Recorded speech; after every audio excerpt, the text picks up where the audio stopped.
말씀의 제목은 사면 초가의 상황에서 하나님만 신뢰하라. 사면 초가의 상황에서 하나님만 신뢰하라는 제목을 가지고 함께 은혜를 나누고자 합니다.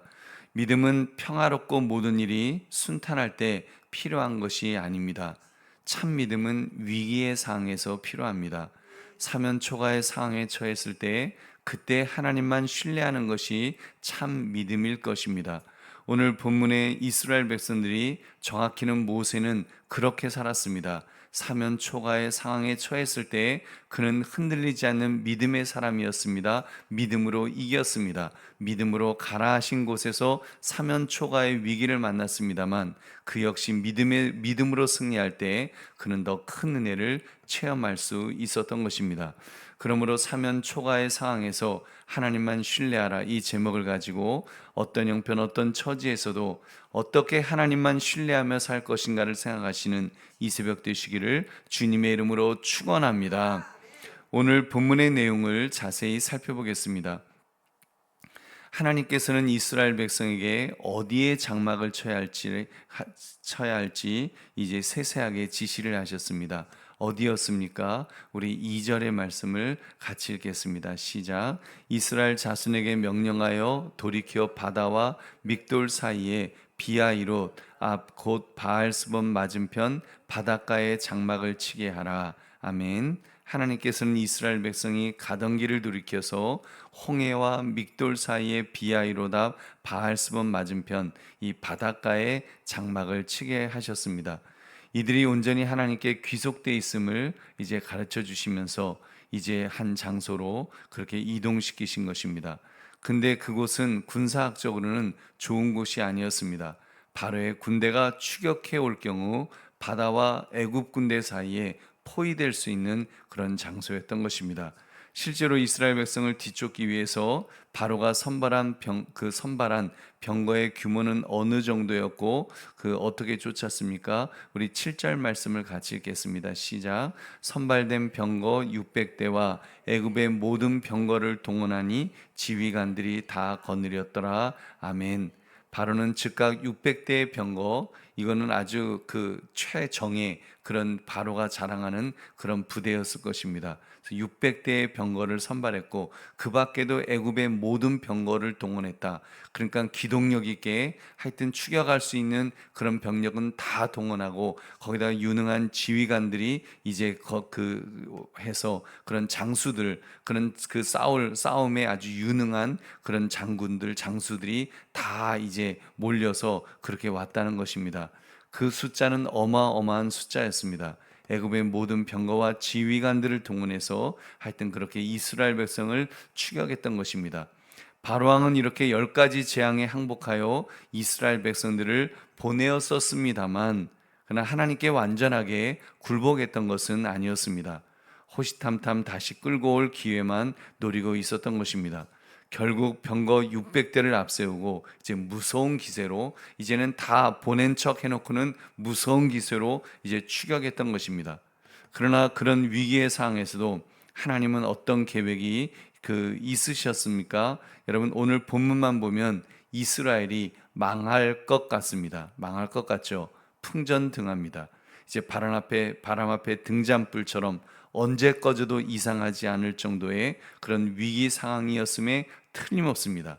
여러분, 영적으로 보면 어떻습니까? 이미 하나님께서는 바로가 이스라엘을 쫓아올 것을 아셨습니다. 심지어 바로의 군대를 홍해에 수장시킬 것까지 하나님은 계획하신 줄로 믿습니다. 그러니까 결론적으로는 무엇을 할 수 있습니까? 겉보기에는 하나님께서 장막을 치라고 하신 곳이 군사학적으로 좋지 않은 곳이었습니다만, 어떻게 보면 이스라엘이 멸망할 수밖에 없는 그런 장소였습니다만 영적으로는 준비된 곳이었습니다. 하나님께서는 하나님의 백성을 지키시고 보호하신다는 사실을 보여주기 위한 장소였는 줄로 믿습니다.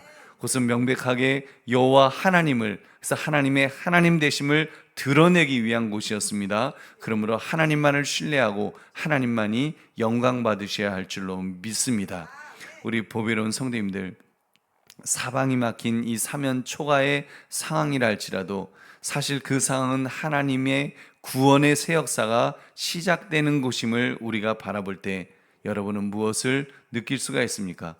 여러분, 믿음의 사람은 결국 하나님만을 바라보며 하나님만을 의지해야 하는 사람임을 우리는 깨닫습니다. 믿음 생활은 그런 것입니다.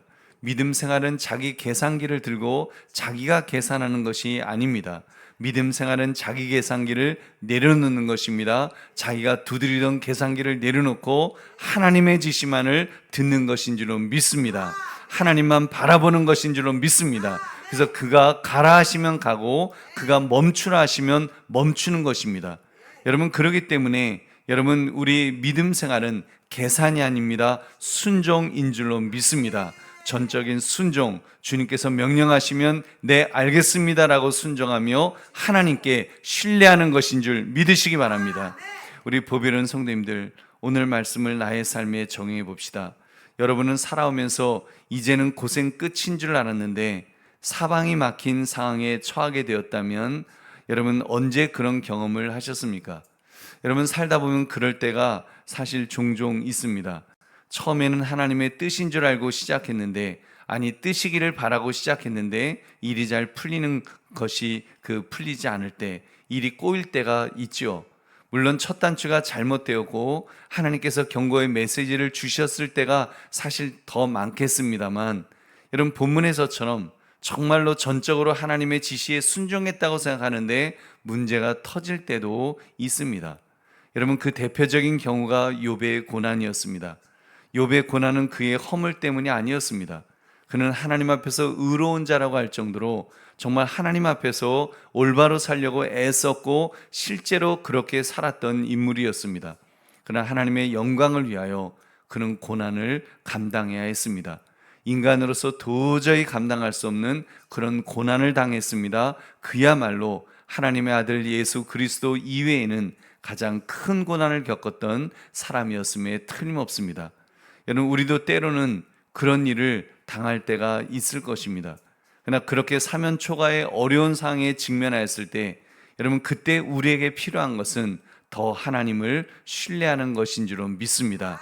더 하나님을 신뢰하면 여러분, 욥처럼 고백하게 될 것입니다. 욥기 42장 5절 6절을 보니까 내가 주께 대하여 귀로 듣기만 하였사오나 이제는 눈으로 주를 배움나이다. 그러므로 내가 스스로 거두어 드리고 티끌과 제 가운데서 회개하나이다. 아멘.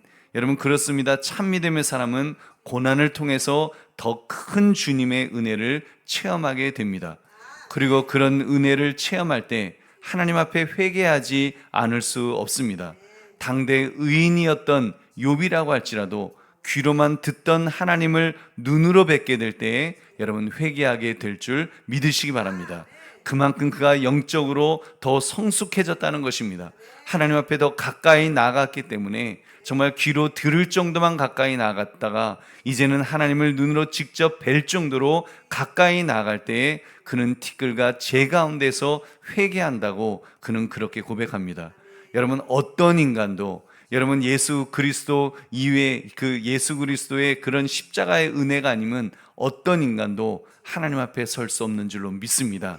하나님 앞에 설 수 있으려면 예수 그리스도의 십자가를 의지하지 않으면 안 되는 줄로 믿습니다. 여러분, 그래서 우리도 그런 어려움을 만났을 때 여러분, 우리도 그렇게 살아갑시다. 여러분, 믿음으로 살아갑시다. 설령 사면 초가의 상황에 처하게 된다고 할지라도 여러분, 그럴수록 더욱 하나님만 신뢰해야 될 줄로 믿습니다. 하나님 바라보고 하나님 의지하고 주님, 참으로 이 어려움을 통해서 하나님은 또 분명히 영광 받으실 줄로 믿습니다. 하나님은 하나님의 하나님 되심을 나타내실 줄로 믿습니다라고 고백하면서 우리가 하나님을 바라볼 때 하나님께서 우리를 붙들어 주실 줄로 믿습니다. 그러므로 사면 초가의 상황에서 하나님만 신뢰하라, 이 제목처럼 정말 하나님만 신뢰할 수 있는 저와 여러분 되시기를 주님의 이름으로 축원합니다.